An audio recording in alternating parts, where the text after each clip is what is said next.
안녕하세요. 사연에 빠지다의 DJ 민영입니다. 오늘 사연자는 며느리의 순한 얼굴 뒤에 숨겨진 사악한 모습에 심장이 덜컥 내려앉고 말았다는데요. 과연 어떤 사연인지 들어볼게요. 오늘도 두 가지 사연 준비되어 있으니 끝까지 함께 해주시고요. 그럼 오늘의 사연 바로 시작할게요. 안녕하세요. 저는 서울에 사는 70대 할머니입니다. 저는 아들 둘에 딸 하나, 그리고 손자 손녀가 셋이나 있어요. 어느새 세월이 이렇게 흘러서 저는 백발의 할머니가 되고 자식들은 모두 다 아줌마 아저씨가 됐는지 모르겠네요. 세월이 야속하기는 하지만 그래도 이 정도면 잘 살았다. 지금이라도 눈 감아도 억울하지는 않겠다 싶을 정도로 행복하게 살았어요. 남편이고 자식들이고 속 한 번 안 썩이고 행복하게 살았거든요. 그런데 이제 죽을 날이 많이 남지 않았다고 생각하니 한 가지 걱정되는 게 있더군요. 바로 저희 막내 아들이에요. 저와 남편이 40이 넘어서 난 아들인데 얼마 전까지 장가도 안 가고 노총각으로 속을 좀 썩이더니만 작년에 웬 여자를 데려와 결혼하겠다고 하더라고요.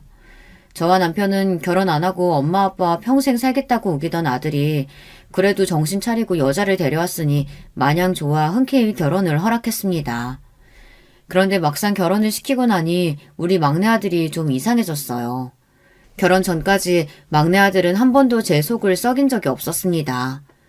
성격이 겁도 많고 조금 소심하기는 해도 학창시절 내내 공부도 곧잘 했고 대학 졸업하자마자 번듯한 직장도 얻어 착실하게 지냈어요. 물론 소심해서 연애는 잘 못하고 여자들이랑 가깝게 지내지 않기는 했지만 그래도 사회생활 하는 데는 전혀 문제가 없었죠. 그런데 문제는 결혼하더니 180도 달라졌다는 겁니다. 결혼 전까지 저와 남편과 한 집에 살던 녀석이 일절 집에 오지를 않았습니다. 연락도 한 통 하지를 않고요. 처음엔 저와 남편 둘 다 얘가 무슨 일이 있나 걱정돼서 저와 남편이 먼저 연락을 했어요. 그런데 항상 통화할 때마다 별일 없다고 일이 좀 많아서 그런 거라고만 하더군요. 며느리도 항상 별일 없다고 잘 지낸다고만 하고요.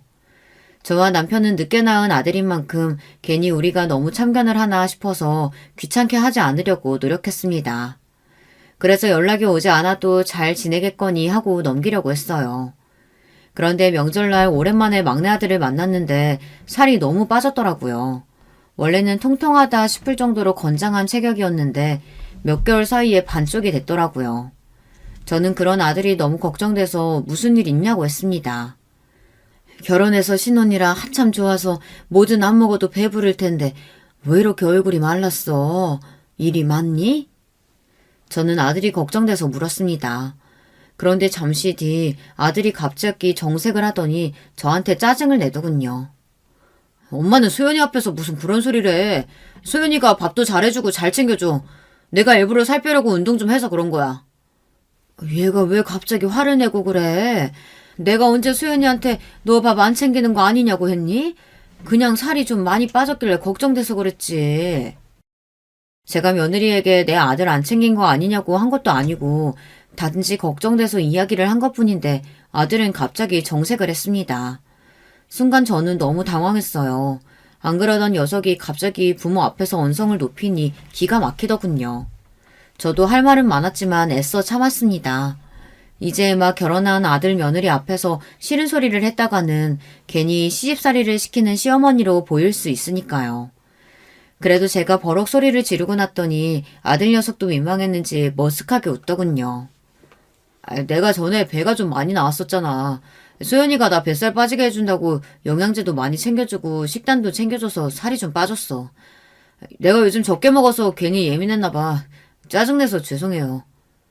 네 나이에 살 뺀다고 무리하면 큰일 나. 사람이 먹을 거 먹어가면서 다이어트도 해야지. 괜히 무리하지 말아라. 이 사람이 다른 땐 괜찮은데 배가 좀 나와서 걱정돼서 관리 좀 한 거예요. 근데 너무 많이 빠졌나 봐요. 앞으로는 어머니 걱정 안 하시게 제가 잘 챙길게요, 어머니. 그래, 한 살이라도 젊을 때 관리해야지. 그래도 우리 막내 며느리가 우리 아들 잘 챙겨줘서 너무 고맙네. 분위기가 어색해지니 나중에는 막내 며느리도 민망했는지 애써 말을 예쁘게 하더군요.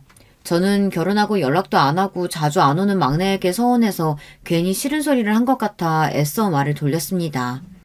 그런데 아들이 이상하게 구는 건 거기서 끝이 아니었어요. 막내 아들은 유난하게 자기 집에 오지 못하게 했습니다. 제가 아들 집에 간 게 결혼 전에 신혼집 계약할 때 가고 한 번도 가보지를 못했어요. 며느리들이 시어머니가 집에 오는 걸 싫어한다는 거야 저도 익히 들어서 잘 알고 있습니다. 제가 나이는 많아도 이미 큰아들 장가도 보내서 손주가 중학생이고 딸도 일찍이 시집을 보내서 손주가 초등학생이에요. 큰며느리가 경찰 공무원이라서 워낙 바빠서 제가 손주 어릴 때부터 큰아들네를 왔다 갔다 하며 애도 봐주고 집안일도 도와주고 했거든요. 물론 애 봐준다고 아무 때나 왔다 갔다 하면 며느리가 불편할까봐 용건 없이는 일절 가지도 않았습니다. 딸네 집에도 마찬가지예요. 사위도 사는 집이니 딸이 오라고 하지 않으면 절대 안 갔어요. 더군다나 저도 이제 나이가 들어 귀찮아서라도 자식들 집에 가고 싶지 않았습니다.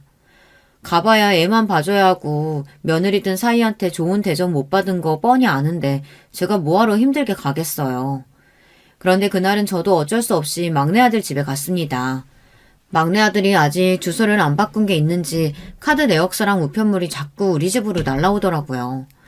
저는 아들에게 몇 번 전화도 했는데 얘가 영 오질 않길래 따로 모아뒀다가 아들네 근처에 일이 있어서 가는 길에 가지고 가서 잠깐 아들네 집에 들렀습니다. 때마침 주말이길래 아들이 집에 있을 것 같아서요. 그런데 기가 막힌 게 아들은 제가 온 거를 너무 티가 나게 달가워하지 않더라고요. 심지어 제가 들어가면 안 되는 일이라도 있는지 방이란 방 문은 다 닫아버리더군요. 저도 순간 기분이 상해서 가지고 온 우편물을 식탁에 던지듯 꺼내버렸습니다. 요즘 누가 카드 내역을 우편물로 받니? 다 핸드폰으로 받지. 귀찮게 집으로 오게 하지 말고 빨리 주소지나 바꿔. 아들의 태도에 기분이 상하다 보니 저도 모르게 말이 시큰둥하게 나갔습니다. 그러자 중간에서 며느리가 민망했는지 제게 다가와 제 손을 덥석 잡더군요. 자기는 왜 괜히 어머니한테 퉁명스럽게 그래. 어머니, 이 사람이 요즘 일이 많아서 피곤해서 그런가 봐요. 어머니 시장하시죠? 제가 맛있는 거 해드릴 테니까 저녁 드시고 가세요. 그래도 다행인 건 며느리가 싹싹하다는 겁니다. 아들이 하도 집에 못 오게 하고 우리 집에 잘 오질 않다 보니 며느리를 결혼하고도 몇 번 보지 못했지만 애가 볼 때마다 항상 웃는 얼굴이 보기 좋았어요. 웃는 얼굴뿐 아니라 애가 키도 크고 얼굴도 예쁜데 애교도 많았어요. 그제야 제가 생각을 좀 해보니 아들이 왜 그러는지 알 것 같기도 하더군요. 아내가 이렇게 예쁘고 싹싹하니 우리 소심한 아들이 알아서 아내에게 잘 보이고 싶어서 눈치를 보는 건가 싶더라고요. 그래서 제가 집에 오는 것도 전화를 자주 하는 것도 불편해하는 건가 싶었죠. 왜 그런 거 있잖아요. 애들이 어릴 때 부모가 나이도 많고 그러면 학교 행사에 엄마 아빠가 안 왔으면 하는 마음이요. 항상 착하기만 했던 우리 막내 아들이 뒤늦게 사춘기가 왔나 싶더군요. 저와 남편은 언제나 바랬던 게 있어요.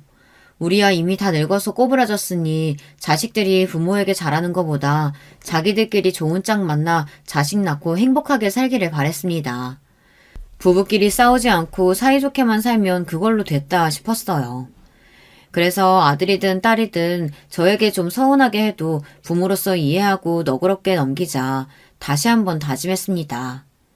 그런데 사람 마음이라는 게 아무리 다짐하고 이해하려고 해도 상처를 아예 안 받을 수는 없더군요. 자식이라는 게 꼭 제 마음 같지 않더라고요. 어느 날이었어요. 막내 아들이 웬일로 퇴근하고 혼자 집에 왔더라고요. 그러더니 한사는 소리가 기가 막혔습니다. 아버지, 몇 년 전부터 시골에 내려가서 편하게 소일거리하며 살고 싶다고 하셨잖아요. 그래서 제가 알아봤는데 이 집 몇 달 새에 많이 올랐더라고요. 지금 딱 팔고 시골 내려가시면 좋을 것 같은데 어떠세요? 남편이 시골 내려가 농사 지으며 살고 싶다고 한 게 몇 년째예요. 그때는 관심도 없던 녀석이 갑자기 집을 팔면 어떠냐고 하더군요. 저는 얘가 갑자기 왜 이러나 싶었습니다. 네 아버지는 옛날부터 시골 좋다고 했는데 엄마는 별로야. 시골은 병원도 별로 없고 아는 사람도 없는데 내가 이 나이에 거기 가서 심심해서 어떻게 사니? 남편이 가끔 시골에 가서 살고 싶다고 해도 저는 싫었어요. 서울에서 태어나 평생 서울에서만 산 사람이 나이 좀 들었다고 무조건 시골에서 살고 싶은 건 아니잖아요. 저는 편리하고 사람 많은 서울이 좋아요. 그래서 막내에게 괜한 소리 하지 말라고 했습니다. 그런데 제 말에 이 녀석이 갑자기 표정이 변하더군요. 그러더니 한다는 소리가 가관이었어요. 두 분이서 사시면서 이렇게 넓고 좋은 집이 뭐가 필요해요.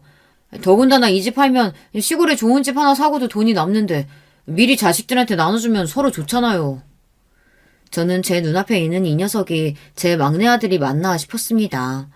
지금까지 살면서 제 앞에서 돈 이야기를 한 적이 한 번도 없는 애가 장가를 가더니 저더러 지금이라도 집을 팔아 돈을 나눠달라네요. 저와 남편은 너무 당황해서 무슨 말을 해야 할지 몰라 적잖이 당황했습니다. 안 그러던 놈이 그러니 더 걱정도 됐고요. 얘가 제가 모르는 일이라도 있나 싶어 마음이 쓰였습니다. 너 혹시 집에 무슨 일 있니? 아니면 네 아내 모르게 사고라도 친 거야? 갑자기 돈 이야기는 왜 해? 돈 필요해? 사고는 무슨. 엄마나 아빠는 연금 나오니까 평생 돈 걱정 안 하고 사시겠지만 자식들은 다들 결혼해서 애 키우고 힘들게 살잖아요. 도와줄 수 있을 때 미리 도와주면 좋으니까 하는 소리죠.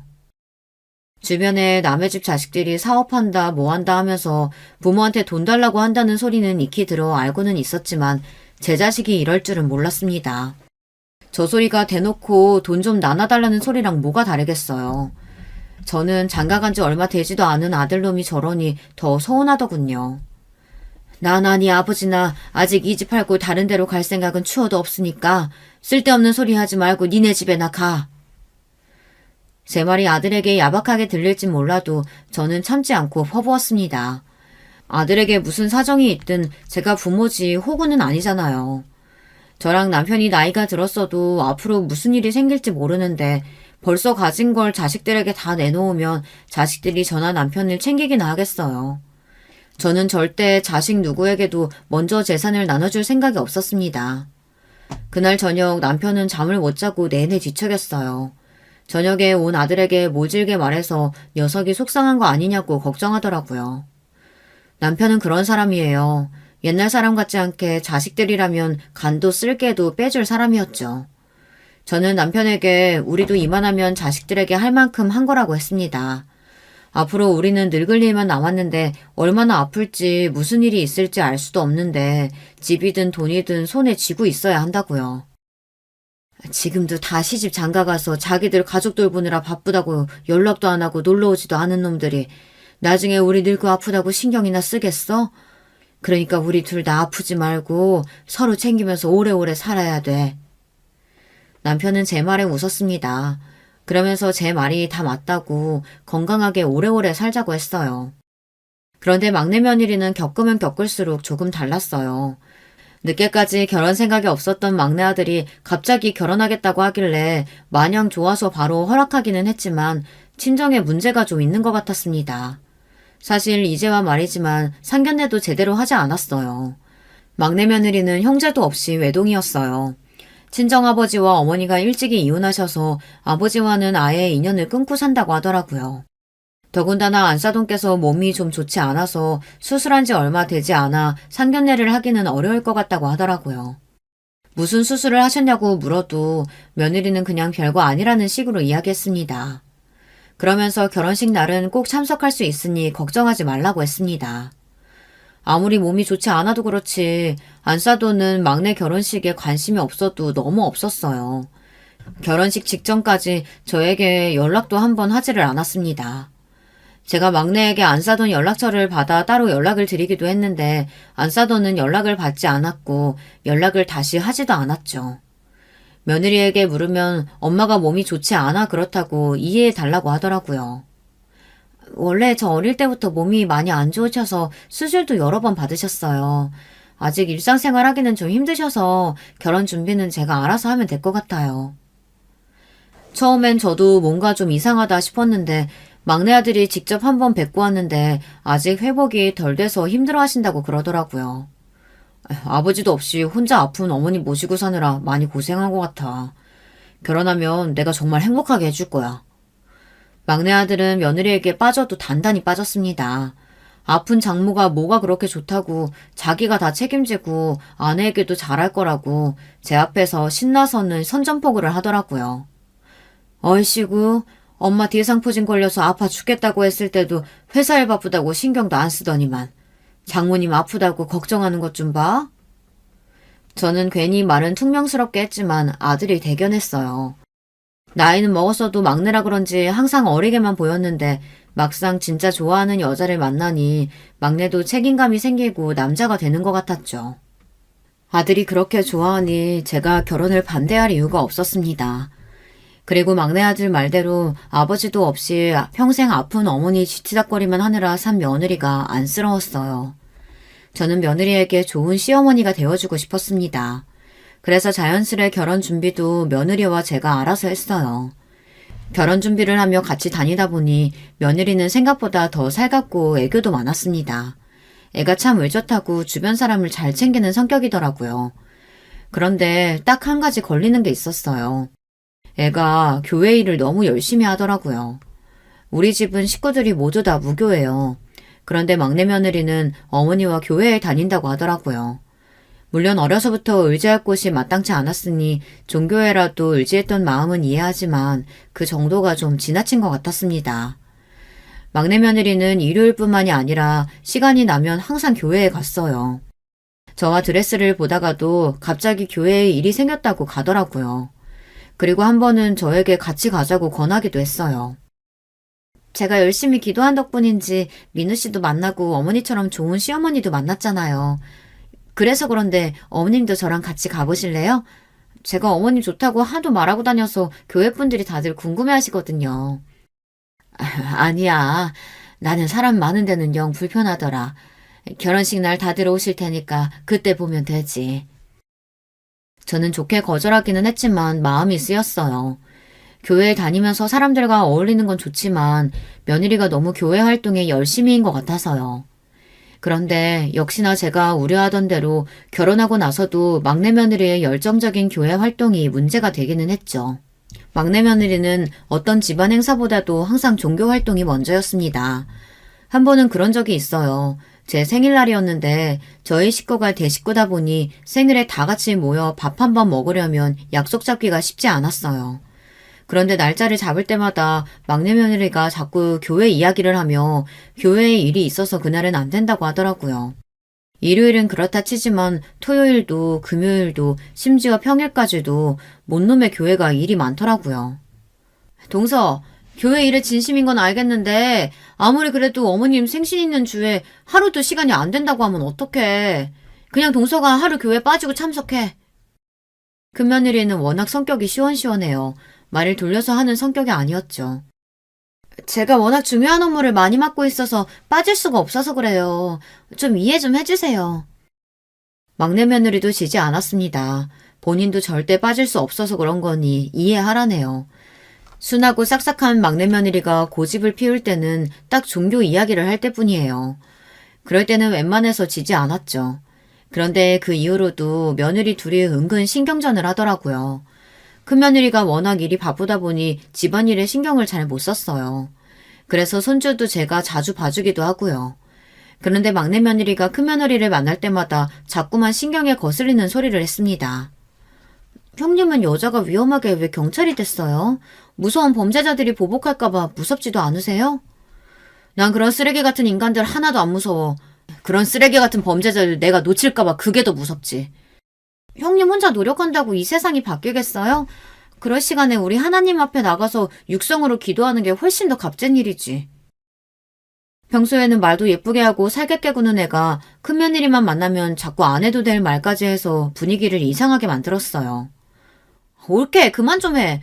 올케한테는 하나님이 대단한 하나님이지 우리한테는 아닌데 왜 그렇게 자꾸 강요를 하니? 가만히 지켜보던 딸까지 나서니 그제야 막내 며느리가 입을 꾹 닫더군요. 그런데 그런 막내 며느리의 모습이 안쓰러웠는지 막내 아들이 끼어들었어요. 왜 누나까지 끼어들고 그래? 우리는 몰라도 이 사람한테는 중요한 일이야. 서로 믿는 게 달라서 그런 건데 존중 좀 해줘. 뭐야? 이게 장가가서 집 마누라만 챙기더니 이제는 개념까지 말아먹었네. 어디 누나한테 큰소리야 큰소리가. 아이고 너희야말로 부모 앞에서 뭐하는 짓이냐. 그만 못해? 사소한 말 한마디가 괜한 말싸움으로 번졌어요. 제 자랑이 아니라 저희 애들이 지금까지 살면서 셋이 싸운 적이라고는 없었어요. 워낙 애들끼리 나이 차이가 나기도 하고 서로 사이가 좋은 편이었거든요. 그런데 막내가 결혼하고 며느리가 들어오고 나서는 자꾸만 사소한 일로 부딪히게 됐어요. 집안 행사나 가족끼리 여행을 갈 때에도 소소하게 의견이 갈려 자꾸 부딪히다 보니 언제부턴가는 다 같이 모이면 어색했습니다. 그러다 보니 애들이 자주 모이지 않게 됐어요. 저도 나이가 들어 그런지 막내 며느리가 하는 행동이 이해가 되질 않았습니다. 사실 제가 이런 소리까지 하면 너무 쪼잔해 보이고 시집살이 시키는 것처럼 보일까봐 말은 하지 않았지만 도대체 막내 며느리가 뭘 해서 먹고 사는지도 사실 모르겠어요. 아들 말로는 교회 안에서 일을 한대요. 며느리가 다닌다는 교회가 규모가 큰 곳이라 그 안에서 격리일도 하고 애들도 가르치면서 월급을 받는답니다. 저나 아들이나 워낙 그쪽으로는 아는 게 없으니 단순하게 교회에서 일하는 줄 알았어요. 그런데 아무리 생각해도 교회에서 일해봤자 얼마나 벌겠나 싶더라고요.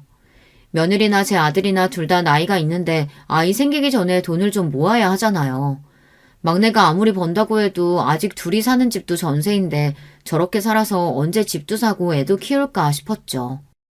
그런데 얼마 뒤 말도 안 되는 일이 벌어졌습니다. 큰아들에게 갑자기 연락이 왔는데 저더러 막내에게 무슨 일이 있냐고 묻더라고요. 저는 이게 또 무슨 소린가 싶어 왜 그러냐고 무슨 일이 있었느냐고 물었습니다. 그러자 큰아들이 하는 말이 기가 막히더군요.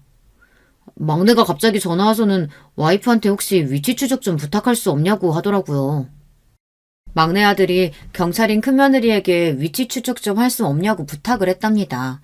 뜬금없는 소리에 큰아들은 무슨 일이냐고 누구 위치 추적을 하려고 하냐고 물었대요. 그러자 막내가 아니라고 자기가 괜한 소리를 했다고 하면서 전화를 뚝 끊어버렸답니다.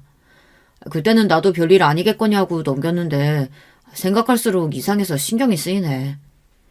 저는 아무래도 이상해서 며칠 뒤 막내 아들네 집에 들렀습니다. 막내가 제가 집에 오는 걸 싫어하는 거야 알지만 자꾸만 마음이 쓰이고 걱정되니 가만히 있을 수가 없었어요. 그런데 막내 아들이랑 며느리 둘 다 전화를 안 받고 집에도 없더라고요. 저는 그대로 기다릴 것 없이 그냥 집으로 돌아오려고 했습니다. 그런데 그때 엘리베이터에서 익숙한 얼굴이 내렸어요. 바로 안사돈이었습니다. 너무 반가운 마음에 웃음을 지으며 다가갔습니다. 그런데 결혼식 때 보았던 안사돈과는 어딘가 미묘하게 달랐어요.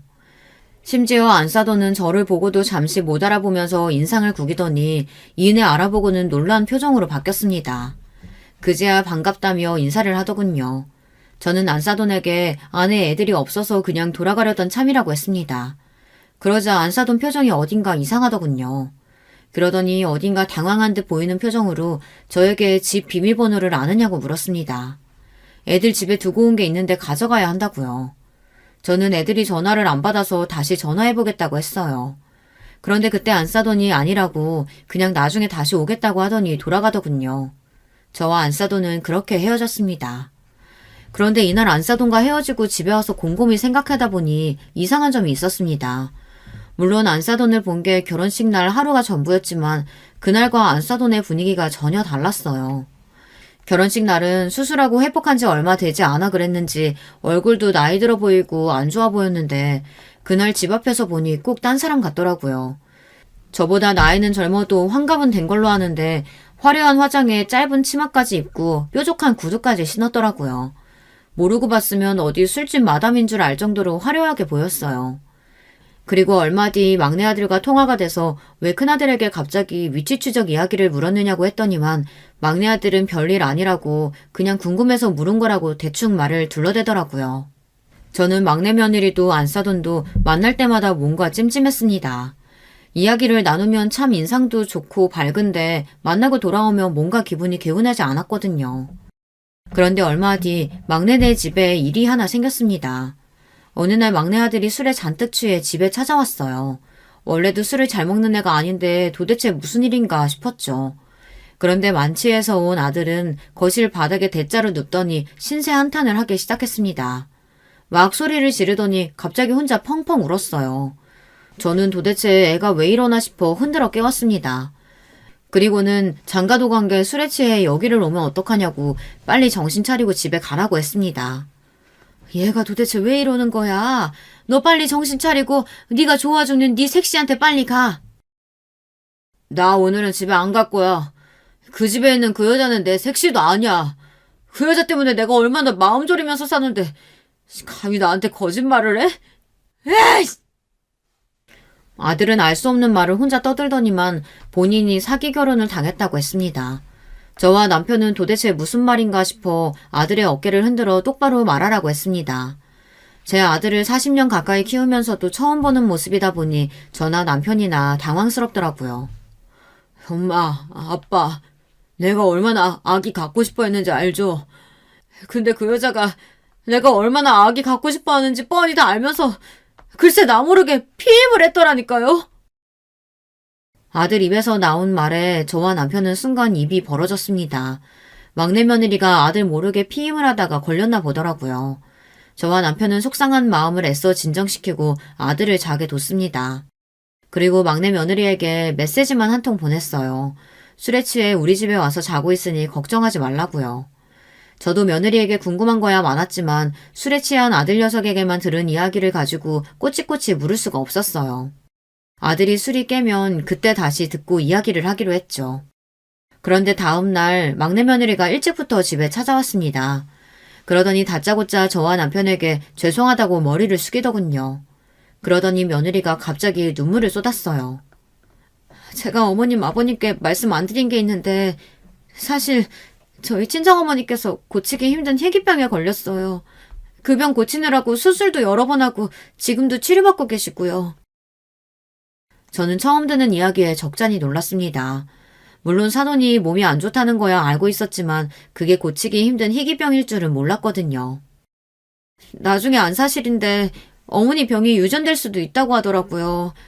진작에 말씀 못 드려서 죄송해요. 근데 저도 정말 결혼하고 나서야 알았어요. 진작 알았으면 결혼 안 했을 거예요. 며느리의 말이 친정어머니의 병 때문에 아이를 안 가지려고 피임했답니다. 다행히 며느리는 유전되지 않았지만 며느리의 아이에게는 유전될 확률이 있어 아이를 낳기가 무섭다네요. 저와 남편은 도무지 무슨 대답을 해야 하는지 떠오르질 않았습니다.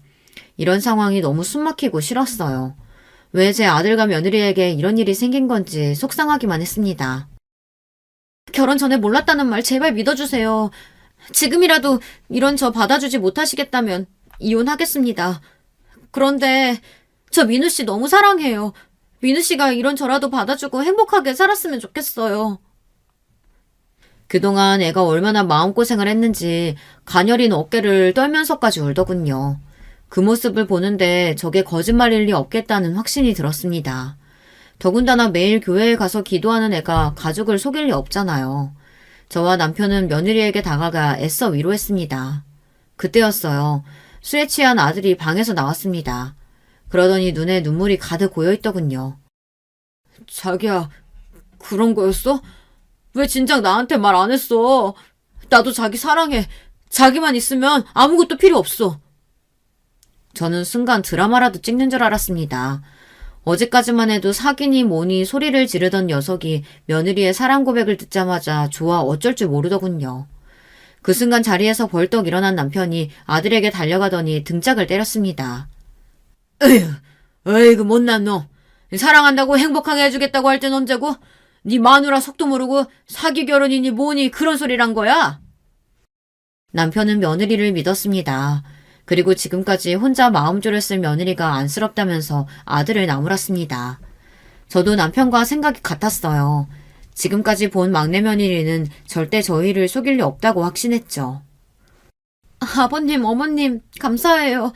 제가 부족한 만큼 앞으로 민우 씨는 물론이고 어머님, 아버님한테도 정말 잘할게요. 막내야, 우리한테 잘할 필요 없어. 너희들이 안 싸우고 사이좋게 지내는 거 그게 우리를 위하는 거야. 저는 진심이었습니다. 사실 손주든 손녀든 많으면 많을수록 좋죠. 하지만 저는 무엇보다 제 자식들의 행복이 더 중요합니다. 아들이 행복하고 좋으면 그거로 됐어요.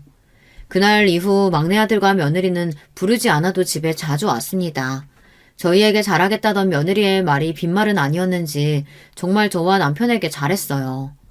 그러던 어느 날이었어요. 심장이 철렁 내려앉을 정도로 끔찍한 일이 벌어지고 말았습니다. 저와 50년 가까이 살면서 병원 신세에 한 번 앉은 남편이 갑자기 쓰러졌어요. 언제나처럼 아침 먹고 잠깐 산책을 다녀온다던 남편이 공원에서 쓰러져 지나가던 사람이 119 연락을 해줘서 응급실에 실려갔습니다. 저는 연락을 받고 놀라서 곧장 병원으로 달려갔어요. 그런데 응급실 의사 말이 충격적이었습니다. 저더러 혹시 남편이 술을 많이 드시냐고 묻는 거예요. 현재 간경화 증상이 심각합니다. 검사를 해봐야 알겠지만 간부전 증상도 너무 심각해 보여서 바로 수술을 해야 할 것 같아요. 저는 순간 너무 놀라서 바닥에 주저앉고 말았습니다. 남편은 젊어서부터 지금까지 술은 입에도 못 대는 사람이에요. 맥주 한 잔만 마셔도 머리부터 발끝까지 빨개지는 사람이라 술을 너무 싫어했거든요. 더군다나 자기 관리를 워낙 잘하는 사람이라 평소 운동도 자주 하고 병원에도 자주 다니며 검사도 많이 했어요. 그런 사람이 마치 몇 년 동안 매일 술을 마신 것처럼 간이 상했대요. 저는 도무지 이해가 되지 않아 의사를 붙잡고 남편이 갑자기 왜 쓰러진 거냐고 심각한 거냐고 물었습니다. 우리 남편이 이렇게 허망하게 쓰러질 리 없다고요. 의사는 지금 당장 수술해야 한다는 말만 되풀이했습니다. 안 그러면 돌아가실 수도 있다고요. 저는 답답한 마음을 부여잡고 남편을 수술실에 들여보내야만 했습니다. 그리고 몇 시간 뒤 만난 남편은 중환자실에 누워 있었어요.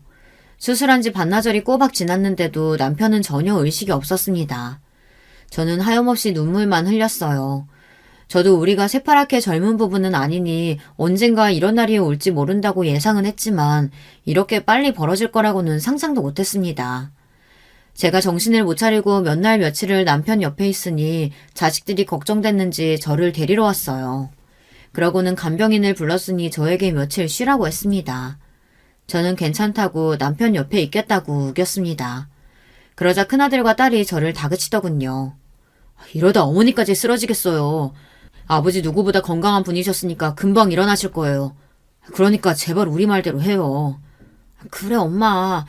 며칠은 우리가 돌아가면서 왔다 갔다 할 테니까 제발 좀 쉬어요. 이러다 엄마까지 병나면 우리도 못 살아. 제 걱정에 눈물을 흘적이는 자식들을 보니 저도 마음이 안 좋더라고요. 그제야 저도 정신을 좀 차렸습니다.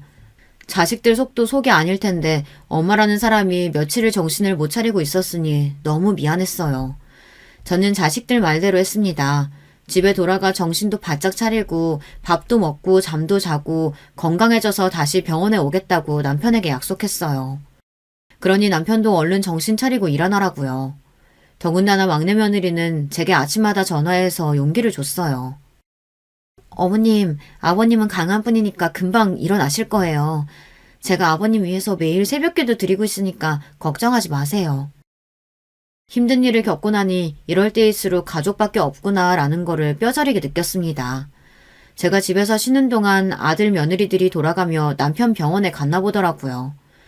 간병인이 전화통화를 할 때마다 이야기하는데 그렇게 오랜 세월 간병인을 했음에도 저희 자식들 같은 사람들은 처음 봤답니다. 다들 부모가 병원에 있어도 일 핑계 자식 핑계로 간병인에게 다 맡기기 일쑤인데 제 자식들은 하루도 안 쉬고 밤이며 낮이며 자주 들러서 아버지를 보고 간다고요. 저는 마음이 힘든 와중에도 그런 소리를 들으니 힘이 좀 났습니다. 그리고 남편을 보러 가서 그런 이야기를 해줬어요. 당신은 참 복도 많은 사람이야. 지금까지 살면서 자식들이 속 한 번 안 썩이고 저렇게 잘 커준 것만도 고마운데 정신없이 누워만 있는데도 자식들이 알아서 저렇게 보러 와주잖아. 그러니까 빨리 정신 차리고 일어나요.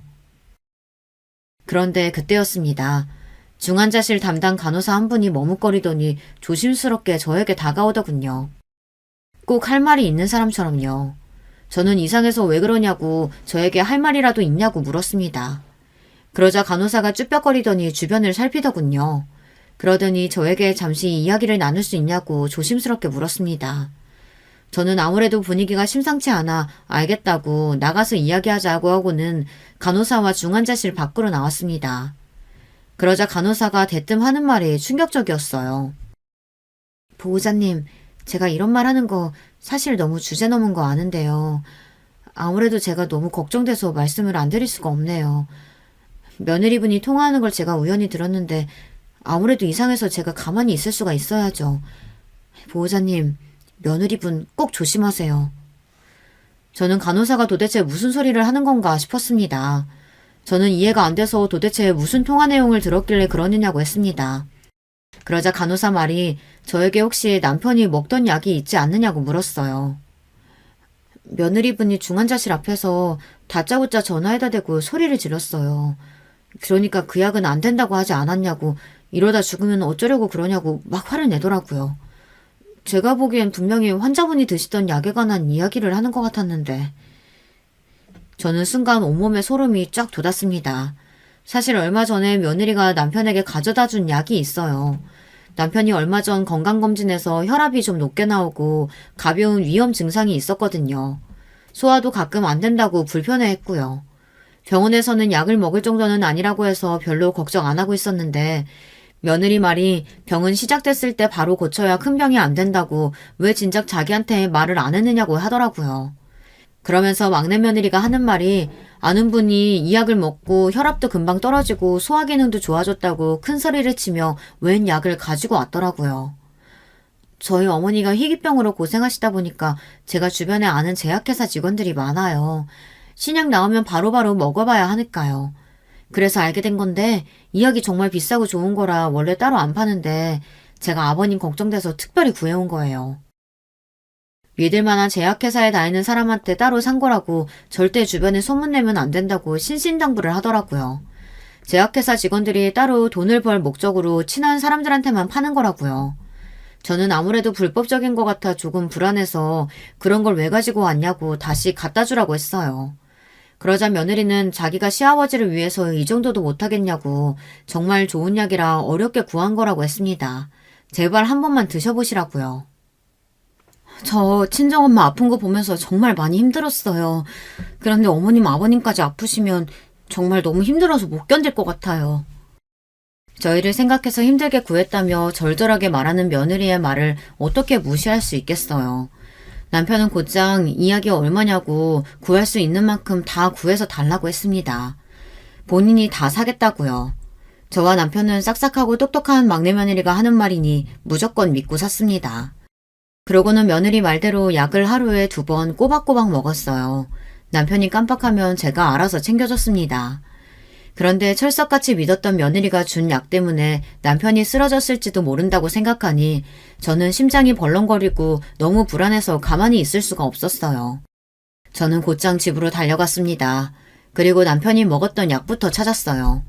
그리고 핸드폰에 그 약에 대해 검색했습니다. 그런데 일절 정보가 나오지를 않더군요. 분명 믿을 만한 제약회사에서 산 거라고 했는데 아무런 정보가 없었어요. 저는 순간 너무 불안해서 곧바로 큰아들에게 전화를 했습니다. 그리고 그날 있었던 일에 관해 이야기를 했어요. 그러자 큰아들은 놀라서 버럭 소리를 지르더군요. 왜 그런 이야기를 이제야 하세요? 누가 약을 의사 처방도 없이 모르는 사람한테 사요. 지금 당장 그 약 이름이랑 사진 찍어서 저한테 보내주세요. 바로 확인해 볼게요. 큰아들은 당장 큰며느리에게 알아보라고 할 테니 사진부터 보내라고 했습니다. 저는 아들 말대로 사진을 찍어서 보냈어요. 그런데 몇 시간 뒤 말도 안 되는 이야기를 듣게 됐습니다. 큰며느리가 잔뜩 격앙된 목소리로 전화가 왔더라고요. 그 약 정말 동서가 준 거 맞아요? 동서는 그 약을 도대체 어떻게 구했대요? 믿을 만한 제약회사 직원한테 돈 주고 산 거래. 제약회사는 무슨... 어머니가 보내주신 약 제가 알아봤는데요. 그거 한 종교단체에서 신도들한테 암치료제라고 사기치고 비싼 돈 주고 팔아먹었던 약이래요. 혹시 동서가 다닌다는 교회 어딘 줄 아세요? 아니, 그냥 큰 교회라고만 들었지 어디에 있는 교회인지도 몰라. 순간 저는 뒤통수를 세게 얻어맞은 줄 알았습니다. 정말 눈앞이 까마득했어요. 어머니, 이거 제가 더 조사해 볼 테니까 절대 동서한테는 아무 말도 하지 말고 계세요. 제가 금방 연락드릴게요. 저는 너무 놀라서 제대로 말도 못하고 전화를 끊었습니다. 그리고 그 순간 머릿속에 번뜩이며 떠오르는 것이 있었어요. 바로 막내 아들네 집에서 봤던 상자들이요. 막내 아들이 하도 집에 못 오게 해서 정확하게 보지는 못했지만 아들이 방문을 닫을 때마다 살짝 보인 게 있었어요. 방 안에 웬 박스가 산처럼 쌓여 있었습니다. 이제 생각해보니 그게 분명 약 박스였을 거예요. 큰며느리가 말한 사이비 종교단체라는 게 아무래도 막내 며느리가 다닌다는 그 교회인 것 같았어요. 저는 제 머리를 세게 쥐어박았습니다. 바보처럼 확인도 안 된 약을 매일같이 남편에게 챙겨줬으니까요. 저는 그날 이후 하루하루가 지옥 같았습니다. 큰아들과 며느리가 아무에게도 말하지 말라고 해서 할 수 없이 가만히 기다리고 있었지만 시간이 갈수록 속이 바짝바짝 타들어갔어요. 그런데 결국은 터질 게 터지고야 말았습니다. 큰며느리가 당장 막내네 집으로 오라고 연락이 왔더군요. 저는 불안한 마음을 부여잡고 막내네 집으로 갔습니다. 그런데 이미 상황은 걷잡을 수 없이 벌어져 있었어요. 막내네 집엔 며느리뿐만이 아니라 안사돈까지 와 있었습니다. 형님, 어떻게 저한테 이럴 수가 있어요? 지금 가족인 저를 체포하겠다는 거예요? 제가 뭘 잘못했다고 이래요? 그 순간 큰며느리는 크게 한숨을 쉬더니 함께 온 동료 경찰들에게 수갑을 건넸습니다. 그러자 앞에 있던 동료 경찰이 막내 며느리에게 수갑을 채우며 미란다 원칙을 고지했어요. 그 순간 막내 아들네 집에 있었던 막내 아들과 저는 너무 놀라 말문이 탁 하고 막혔습니다. 형수님 아니에요. 이 사람은 그 종교단체랑 아무 상관도 없어요. 장모님께서 아프셔서 약값이랑 병원비 좀 보려고 그런 거지 절대 사기치려고 작정하고 그런 거 아니에요. 이제 보니 막내 아들은 며느리가 약을 팔고 다닌 걸 알고 있었나 보더라고요. 그런데 그 순간 더 충격적인 이야기를 듣고 말았습니다. 서방님, 저기 저 여자 서방님 장모 아니에요. 동서 엄마도 아니고요. 정가 6범의 사기 용의자예요. 알고 보니 지금까지 사돈으로 알고 있었던 여자는 며느리의 엄마가 아니었어요. 사이비 종교인지 뭔지 아는 그 단체 간부라네요. 비슷한 사기 혐의로 벌써 전과 6범이랍니다. 아, 그러게 약 말고 집 팔아서 돈이나 챙기자니까 멍청한 년. 당신이 뭐라고 그랬어? 그 약 비타민 같은 거라고 절대 죽지는 않는다고 했잖아. 그 와중에 정신 나간 년들이 둘이 싸우고 있더라고요. 서로 잘못해서 걸렸다고요. 말도 안 돼. 나한테 어떻게 이런 일이... 당신이 나한테 어떻게 이럴 수가 있어? 나 사랑한다며. 나만 있으면 행복하다며. 아들은 얼마나 충격을 먹었는지 넋을 잃은 사람처럼 울부짖었어요. 그런데 거기서 끝이 아니었습니다. 서방님, 동서, 아니, 저 여자 상습범이에요. 서방님이랑 결혼한 것도 처음 아니더라니까요. 그 순간 막내 아들은 놀라서 눈이 동그래졌습니다. 저도 마찬가지고요. 저는 이게 도대체 무슨 일인가 싶어 하늘이 핑 도는 것 같았습니다. 저와 다른 가족들은 상황이 정리되자마자 큰며느리를 따라 경찰서에 가서 사건에 관해서 이야기를 들었습니다. 제 듣기로 똑똑히 듣는데도 이게 정말 현실이 맞나 싶어 정신을 못 차리겠더군요. 알고 보니 막내 며느리는 얼마 전 크게 보도됐던 사이비 종교의 신도였어요. 제 막내 아들도 전혀 몰랐는데 알고 보니 막내 며느리는 고아로 자라 어릴 때부터 신도 생활을 했다네요. 막내 며느리 그 영악한 년이 종교단체에서 가장 중요한 영업을 담당했었는데 예쁜 외모로 순진하고 착한 남자들을 작정하고 꼬시고 다녔답니다. 남자들에게 접근하는 방법이 항상 비슷했어요. 본인 가족 중 누군가 희귀한 병에 걸렸다고 거짓말을 하며 비싼 주사와 약을 먹어야 하는데 그 약이랑 주사를 싸게 구하려면 그 약을 만드는 제약회사 약을 주변에 홍보하고 팔아야 한다고 했답니다.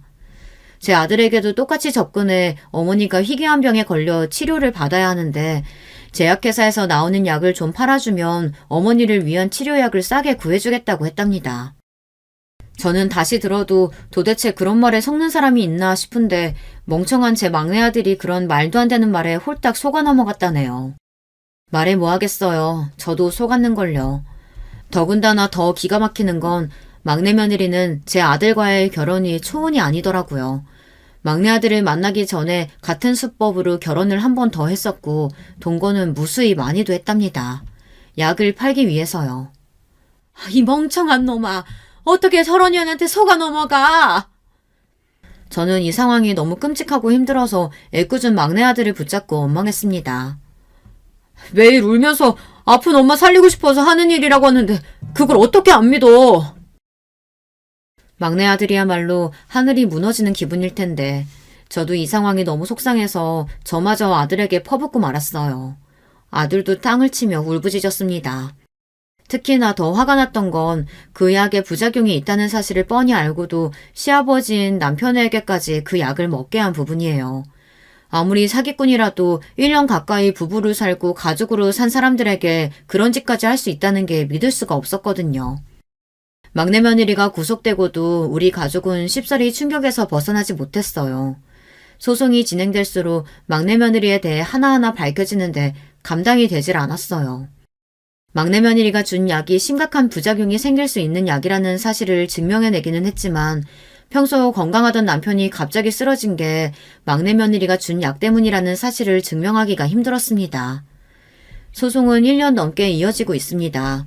너무도 다행이었던 건 얼마 전에 남편의 의식이 돌아왔다는 겁니다. 아직 열이 좀 있고 혈압이 떨어지지 않아서 병원에 조금 더 있기는 해야겠지만 그래도 일반 병실로 곧 옮길 수 있을 것 같아요. 물론 아직 막내 며느리 일은 남편에게 말하지 못했습니다. 앞으로도 남편에게 이 사실을 솔직하게 말할 수 있을지 모르겠어요. 막내 며느리가 작정하고 우리를 속였다는 사실을 알게 되면 남편이 충격을 받고 다시 쓰러지기라도 할까 봐서요. 우선 지금은 남편의 건강이 회복되기만을 바라기로 했습니다. 제 바람은 오로지 그것뿐이니까요. 그런데 얼마 전 막내 며느리 변호사에게 연락이 왔습니다. 남편 의식이 돌아왔으니 합의해 달라고요. 저는 다시 한번 가슴에 깊은 상처를 받았습니다. 아무리 생각해봐도 도대체 저더러 뭘 합의하라는 건지 모르겠어요. 도대체 지금 무슨 소리를 하는 거예요? 내 아들 인생 망치고 내 남편까지 죽이려고 한 년이랑 나더러 지금 합의를 하라는 거예요? 다시는 나한테 전화하지 마세요. 큰며느리의 말이 막내 며느리 년이 사기에 가담한 것은 사실이지만 위법 행위를 한 것은 허가되지 않은 약을 불법으로 판매한 것 정도뿐이라 그 약이 부작용이 있는 줄 몰랐다고 잡아떼면 형량이 얼마 되지 않을 수도 있답니다. 대신 막내 아들을 상대로 작정하고 접근해 사기 결혼한 것에 대해서 소송하면 혼인 무효 소송을 할 수도 있고 위자료도 받을 수 있답니다. 저는 아직도 어떻게 해야 할지 잘 모르겠어요. 저는 너무 정신이 없어요. 남편이 깨어나긴 했지만 아직 병원에 있고 제 막내 아들은 아직도 충격에서 벗어나지 못하고 직장까지 그만뒀습니다. 그나마 남편이 의식을 찾고 나서는 아들도 마음의 짐을 조금이나마 벗었는지 전보다는 얼굴이 나아졌지만 그 속이 어디 멀쩡하겠어요. 그 여우 같은 년에게 위자료나 몇 푼 받는다고 해서 이 억울한 마음이 나아질 것 같지 않습니다. 제가 정신없는 와중에 이렇게 사연까지 보내게 된 건 여러분에게 조언을 구하기 위해서입니다. 저는 어떻게 하면 좋을까요? 어떻게 하면 그 악마 같은 연에게 속 시원히 복수할 수 있을까요? 여러분께서 좋은 의견이 있으시다면 이 늙은이 좀 도와주세요. 댓글 달아주시면 확인하고 참고하도록 하겠습니다. 기나긴 저의 이야기 끝까지 들어주셔서 감사합니다. 여러분에게는 절대 저 같은 억울한 일은 생기지 않으시길 바라겠습니다. 여러분, 두 번째 사연 시작하기 전에 좋아요, 구독 꼭 눌러주실 거죠? 그럼 두 번째 사연 바로 시작합니다. 안녕하세요. 저는 서울에서 학원 강사로 일하는 40대 후반 여자입니다. 날씨가 많이 풀리면서 진짜 봄이 왔네요. 직업이 강사라서 봄이 되면 새로운 학기가 시작되어 저도 덩달아 설렙니다. 한 해를 마무리하는 겨울에는 학생들을 다음 학년으로 올려보내거나 혹은 고등학교를 졸업하고 대학에 입학시켜서 헛헛하거든요. 반면 봄에는 새로운 얼굴도 보이고 제가 특히 고등학생 전문이라 아직 앳된 친구들을 보면 재밌습니다. 이렇게 봄이라는 날씨는 제게 특별한 의미가 있어요. 특히 작년 이맘때쯤에 제 인생에서 역대급 사건이 발생하기도 했거든요. 오늘 제보할 사연도 그때 일어난 일이랍니다. 저뿐만 아니라 우리 가족에게도 아주 큰 영향을 끼친 사연이라 차분하게 얘기해 보겠습니다. 일단 시댁에 관련된 얘기긴 해요. 강 선생님, 혹시 지금 시간 괜찮으세요? 수업 전에 저녁 같이 드실래요? 아, 네. 저도 저녁 먹으려고 했어요. 지금 남편하고는 제가 대학을 졸업하고 일하던 학원에서 만나게 됐습니다. 저는 국어 과목이었고 남편은 수학 과목 강사였어요. 처음엔 그냥 다정하고 친절한 동료라고 생각했을 뿐 딱히 관심은 없었습니다. 하지만 나중에 남편과 학생들 관련해서 얘기하다 서로 친해지게 됐어요. 알고 봤더니 나이도 동갑이고 출신 대학도 같더라고요. 공통점이 있고 또 무엇보다 서로 결이 맞았습니다. 학창시절에 공부밖에 모르던 사람이라는 게 참 마음에 들었어요. 그때는 아직 둘 다 20대라 저는 전혀 결혼 생각이 없었던 기억이 납니다. 그런데 남편과의 연애가 딱 3년이 지나고 정확히 5년째 되던 해에 남편이 저에게 결혼 얘기를 꺼냈어요. 저도 물론 남편을 사랑했지만 결혼은 전혀 자신이 없었습니다. 그것은 남편에 대한 문제는 아니었어요. 5년 동안 한결같이 다정하고 저밖에 모르던 사람이었거든요. 자기 일에 성실해서 제가 동료로서 배울 점도 많은 사람이었죠. 놓치고 싶지 않다는 생각도 당연히 했습니다. 하지만 제가 결혼 얘기에 망설였던 이유는 바로 제 친정 때문이었어요. 남편한테는 전혀 티를 내지 않았는데 사실 우리 친정이 매우 가난했거든요. 제가 애초에 좋은 명문대를 간 것도 저한텐 공부가 아니면 성공할 방법이 없었기 때문입니다. 전기도 끊겨받고 밥 먹을 돈이 없어 굶었던 날도 아주 많아요. 돈이 없어서 수학여행을 가지 못하기도 했습니다.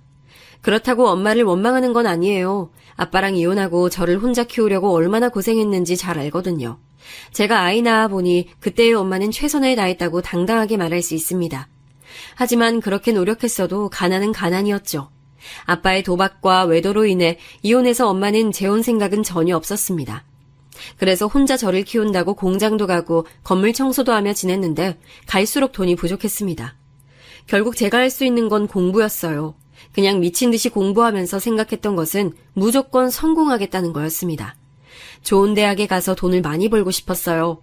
다행히 형제 자매는 없고 외동이라 저는 엄마만 책임지면 됐습니다. 그렇게 밤을 새우고 코피를 터져가며 결국 명문대에 입학했습니다. 그리고 입학하고도 우리 집은 도저히 제 등록비를 감당하지 못한다는 사실을 누구보다 제가 잘 알고 있었습니다. 그래서 도서관에서 종일 공부해서 4년 내내 장학금을 받고 다녔어요. 공부가 좋아서가 아니고 생존 문제였기 때문에 하기 싫어도 해야 했습니다. 그래서 남들은 다 아는 연애 한번 못했어요. 남편이 제 인생의 처음이자 마지막 남자친구였습니다. 아무튼 그렇게 대학 내내 공부해서 장학금을 받았고 방학 때는 과외로 돈을 벌었어요. 마침 그때 입주과외가 흥하던 시기라 방학 때 대치동의 좋은 아파트에서 입주과외로 돈을 많이 벌 수 있었어요. 그 돈으로 저도 학기 때 생활하고 또 엄마한테도 생활비를 줄 수 있었습니다. 그렇게 생존을 위해 돈을 버니까 자연스럽게 강사라는 직업을 얻게 됐어요. 원래 전공은 경영이었는데 과외를 하며 재미를 붙여 국어 관련 전공을 복수 전공했습니다. 그렇게 대학 졸업 후 유명한 대형 학원에서 직장 생활을 시작했죠. 직장을 다니니까 전보다 돈을 더 모을 수 있어서 기뻤습니다. 3년 정도 일하고는 모은 돈으로 엄마와 둘이 살던 허름한 빌라를 탈출하고 그럴듯한 주택으로 이사갔어요. 둘이 처음에 이사가고 현실이 믿기지 않아 한참 울었던 기억이 있습니다. 엄마는 딸 덕분에 이런 호강한다고 하셨는데 그 말을 듣고 속으로 더 성공해야겠다고 생각했죠. 하지만 우리 집엔 빚이 여전히 있었어요. 사는 집은 어떻게 평범한 수준으로 끌어올렸지만 아직 갈 길이 멀었어요. 여전히 엄마와 저는 돈이 부족했고 평범하게 살지 못했습니다. 외식도 제가 월급을 받는 날에만 했을 정도로요. 이렇게 가난하게 살다 보니 결혼은 꿈도 꾸지 않았습니다. 그런데 남편이 제게 결혼하자고 하니 제 반응은 당연히 좋지 않았어요. 나랑 결혼하기가 싫은 거야? 난 우리가 결혼하는 게 당연하다고 생각했어. 아니, 당신이 싫은 게 아니야. 그냥 우리 집 사정이 사실 그렇게 좋지 않아서 그래. 나도 당신하고 결혼하고 싶어. 결혼은 무리라는 마음과 동시에 남편을 놓치고 싶지 않았습니다. 그래서 결국 우리 집 사정에 대해 다 털어놨어요. 남편은 조용히 듣더니 예상 밖의 반응을 하더라고요. 그런 사정이 있을 줄은 전혀 몰랐어. 일단 돈이 문제라면 너무 걱정하지 마. 그동안 어머니 신경 쓰느라 고생했네. 돈 때문에 결혼이 망설여진 건데 남편은 오히려 신경 쓰지 말라며 일단 양가에 인사하자고 했습니다. 저도 그래서 시부모님이 반대하셔도 어쩔 수 없다는 마음을 가지게 됐어요. 일단 같이 인사는 드려도 속으론 체념을 한 상태였습니다. 남편이 먼저 우리 집에 왔는데 사실 그렇게 큰맘 먹고 이사한 집인데 보여주기가 창피하더라고요. 엄마는 제가 처음으로 남자를 데려왔으니 당연히 많은 음식을 준비하셨고 굉장히 환영해 주셨습니다. 나중에 남편이 집에 간 후엔 저에게 잘 골랐다고 대놓고 마음에 들어 하셨죠. 우리 집을 먼저 보여준 건 사실 어느 정도 각오를 하라는 뜻이었어요. 그런데 남편은 아무렇지 않게 대하면서 반응이 바뀌지 않았습니다. 그렇게 제 마음도 서서히 열리게 됐어요. 그러다 남편은 제게 부모님을 뵈러 가기 전에 이미 결혼한 형네 부부를 보자고 하더라고요. 남편은 형제인데 위로 형이 있거든요. 연애할 때 한 번도 형을 본 적이 없어서 궁금했던 저는 냉큼 그러자고 했습니다. 내심 아주버님이 될 분도 그렇지만 형님이 될 분도 궁금했거든요. 그래서 시댁에 정식으로 결혼하고 인사를 하기 전에 형님 부부를 보게 됐죠. 장소는 아주버님과 형님이 살던 신혼집으로 정하고 인사를 갔습니다. 백화점에서 미리 선물을 사고 남편과 같이 갔어요. 형님 부부의 첫인상에 대해 말하자면 아주버님은 예상대로였는데 형님이 살짝 의외였습니다. 아주버님은 남편과 얼굴은 닮았는데 분위기가 살짝 달랐어요. 좀 더 조용하고 진중한 분위기였죠. 말수가 실제로 적기도 하고 감정 동요가 적은 편이더라고요. 그래서 별다른 생각이 없었는데 문제는 형님이었습니다. 일단 신혼집 거실에 아주 큰 피아노가 있어서 되게 놀랐어요. 속으로 피아노랑 관련이 있으신가 생각했는데 형님이 먼저 말을 꺼냈습니다. 내가 그래서 피아노 전공이라 음악에 대한 일가견이 좀 있거든. 동서도 나중에 음악 관련으로 궁금한 거 있으면 언제든지 물어봐. 아, 네. 저도 음악 좋아해요. 그래? 그럼 다행이네. 내가 원장이라 동서는 복 받았지. 만약 아기 낳으면 우리 학원 보내. 내가 싸게 해줄게. 음악에 대해서는 아직도 잘 모르는데 예의상 저렇게 말했어요. 형님은 물어보지도 않은 자기에 관한 얘기를 처음 봤을 때부터 하더라고요. 서로에 관해 소개하는 자리였는데 저에 관한 내용은 오로지 직업 하나뿐이었습니다. 나머지는 형님의 자기 자랑이었어요. 본인 학교부터 고등학생 때 얘기, 그리고 심지어 저는 형님이 나온 유치원 이름까지 알게 됐죠. 저도 배울 만큼 배운 사람이고 사회생활을 했으니 형님에 대한 이미지가 좋진 않았습니다. 제가 첫인상이 유독 오래가는 편이라 더 그랬던 것 같고요. 그래도 사람은 알면 알수록 좋아질 수도 있고 또 시부모님이 아니니까 대수롭지 않게 생각했습니다. 그러고 나서 남편과 드디어 시부모님을 뵈러 갔어요. 연애하면서 서로 집에 가본 적이 전혀 없어서 처음 가보는 거라 저는 긴장을 많이 했습니다. 그런데 남편이 저를 데리고 간 아파트는 강남에 있는 아주 고급 아파트였어요. 남편이 어느 정도 사는 집인 것은 저도 알고 있었지만 이 정도일 줄은 몰랐습니다. 게다가 시부모님이 두 분 다 직업이 교수였거든요. 제 맘을 안 건지 남편은 괜찮다고 연신 저를 토닥였습니다. 심호흡을 몇 번이나 하고 시댁에 들어가서 딱 시부모님을 봤는데 너무 긴장되어 제가 제대로 인사를 했는지도 모르겠더라고요. 아주 어색하게 앉아서 밥을 먹었는데 밥이 어디로 넘어가는지도 모르겠더라고요. 밥을 먹고 넓은 거실로 가서 마저 본격적으로 얘기를 나눴습니다. 그런데 아주 뜻밖의 일이 일어났어요. 김 교수를 알 줄은 전혀 몰랐네. 예비 며느리 입에서 내 친구 이름이 나오다니. 너무 존경하던 분이라 학부 때 제가 교수님 수업을 다 들었어요. 요즘도 종종 연락 주고받고 있습니다. 저야말로 되게 놀라워요. 바로 제가 학부 때 인간적으로 가장 좋아하던 교수님이 시아버지의 절친이었어요. 학교 얘기를 하다가 우연히 나온 얘기였는데 서로 놀랐습니다. 저도 아는 분 얘기가 나오니 경계를 조금 풀게 됐어요. 그 뒤로는 아주 즐겁게 얘기를 나눴습니다. 뜻밖의 인물로 연결이 되니 김 교수님과 그 자리에서 전화도 했어요.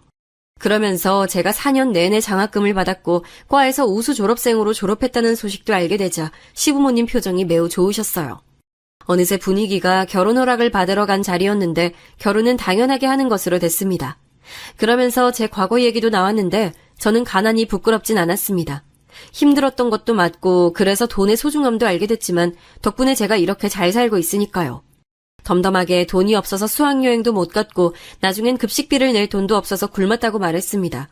솔직하게 공부가 좋아서 한 게 아니고 장학금을 받지 못하면 대학에 다닐 수가 없어서 공부했다고 말씀드렸어요. 저도 모르게 입에서 하나도 저를 감출 말이 나오지 않았습니다. 만약 제가 다시 그때로 돌아간다면 조금 포장해서 말할 것 같아요. 다행히 시부모님은 그런 제 모습이 마음에 드셨나 봐요. 인사를 다녀오고 남편을 통해 들은 말로는 특히 시아버지가 결혼 추진을 빠르게 하고 계신다는 말이었습니다. 염치 없지만 우리 집 형편이 좋지 않으니 결혼 준비와 결혼식에 대한 비용은 모두 시부모님이 내주셨어요. 그리고 저를 마음에 들어 하셨습니다. 이렇게 귀한 딸을 보내주셔서 감사합니다. 아유, 아니에요. 저야말로 해준 것도 없이 빈손으로 보내서 너무 죄송합니다. 상견례 때 서로 덕담을 주고받는데 친정엄마가 걱정이 매우 많으셨거든요. 근데 그걸 아셨는지 시부모님은 전혀 부담 주지 않았습니다. 불필요한 예단이나 예물도 다 생략했어요. 대신 남편과 제가 일하던 학원 바로 옆에 아파트를 얻어주셨죠. 혼수도 제가 모은 돈으로 하려고 했더니 시부모님이 이미 다 결제를 해주셨어요. 저는 진짜 말 그대로 몸만 가게 됐습니다. 그래서 그냥 시댁을 생각하면 저는 고마운 마음뿐이에요. 제가 낸 돈이라고는 전혀 없었거든요. 대신 시부모님이 저에게 요구하신 게 있긴 했습니다. 바로 제사나 집안 행사에 대한 참석을 꼭 해줬으면 하셨어요. 전 그 정도는 당연히 가능했습니다. 시부모님이 교수라서 배울 점도 많았고 대화하면 확실히 즐거웠거든요. 직업이 학원 강사라 조길 학원에서 아이들과 얘기해서 지치는데 시댁에 가면 교양 있는 분들과 심도 있는 얘기를 할 수 있어 좋았죠. 그리고 저한테 시집살이 시키시는 분들도 전혀 아니셨어요. 전통을 많이 챙기시는 분들이고 가족 행사를 좋아하는 거였습니다. 그리고 그렇게 제가 참석하면 반드시 용돈을 주시거나 항상 필요한 게 없냐고 물으셨어요. 그래서 저는 시댁 행사에 대한 불만이 크게 있진 않았습니다. 문제는 형님이었어요. 동서, 그거 그렇게 하는 거 아니야. 동서는 요리에 영 재능이 없구나? 딱 봐도 알겠어? 아, 죄송해요. 집에서도 요리를 주로 하는 편이 아니라 서툴렀어요. 서방님 그만 괴롭히고 동서도 좀 요리하고 그래야지. 받은 게 그렇게 많은데 양심 어딨어? 농담. 아, 남편은 자기가 한 요리를 제가 맛있게 먹어주는 게 좋다고 하더라고요. 서로 잘하는 거 하는 거죠. 에이, 남자들 다 그렇게 말해도 속은 다르다. 그거 그대로 믿으면 어떡해. 남편이 주로 요리하면 청소와 빨래는 제가 담당했거든요. 애초에 서로 잘하는 게 달랐으니 그렇게 나눈 거였습니다. 시어머니도 저한테 잔소리 안 하시는데 형님이 시집살이를 시키더라고요. 물론 제가 요리에 영 재능이 없던 건 맞아요. 그래도 명절에 가서 태어나서 처음으로 전을 부치는데 옆에서 얼마나 핀잔을 주던지 너무 민망했습니다. 뭐라고 말을 못했던 이유는 형님은 또 요리를 꽤 하셨어요. 제가 먹어도 객관적으로 맛은 있더라고요. 그래서 처음에는 민망해하며 옆에서 어깨너머로 많이 배웠습니다. 저는 워낙 어릴 때는 거창한 요리를 집에서 먹은 적이 없었기 때문에 요리를 못했거든요. 가난해서 갈비찜 같은 것도 기대도 할 수 없었죠. 그냥 빵으로 끼니를 해결하곤 했거든요. 그래도 시어머니는 제게 요리를 못한다고 뭐라 하지 않으셨습니다. 시어머니는 차분하셨고 말수가 많지 않으신 분이셨어요. 오히려 시아버지가 말씀은 더 많으실 정도로요. 그렇다고 아예 차갑거나 냉소적인 분은 아니셨고 아들보다 며느리들을 더 챙기셨습니다. 명절에 다 같이 모여서 밥을 먹어도 꼭 며느리들에게 갈비찜이나 맛있는 음식을 앞에 놔주셨죠. 비싼 과일이 집에 들어오면 저와 형님을 불러 챙겨주셨어요. 명절 당일에도 아침을 먹고 나면 바로 친정에 가라고 등을 떠미셨습니다. 저야 너무 좋았는데 유독 시집살이를 일부러라도 안 하시려는 게 보여서 의아한 마음도 있었어요. 그러다 나중에 남편이 해준 말을 들어보니 충분히 이해됐습니다. 바로 시어머니가 시집살이를 많이 당하셨더라고요. 시대가 아무리 달라도 시집살이는 시집살이잖아요. 시어머니는 당신의 시어머니한테 하도 당해서 절대 며느리들에게 그러지 않아야겠다고 생각하셨대요. 그런 사정을 듣고 나니까 시어머니에게 더 고마운 마음이 들었습니다. 형님도 시어머니와 사이는 나쁘지 않았어요. 다만 제 생각인데 제가 들어오니까 시어머니의 사랑을 온전히 받지 못하니 질투하는 느낌이었습니다. 워낙 며느리한테 잘해주시던 분이니 제가 새로 왔다고 많이 챙겨주셨거든요. 동서, 어머니가 용돈 챙겨주셨지? 얼마 주셨어? 비교해보자. 에이, 같은 비용일 거예요. 비교하면 어머니가 기쁘지 않으실 것 같아요.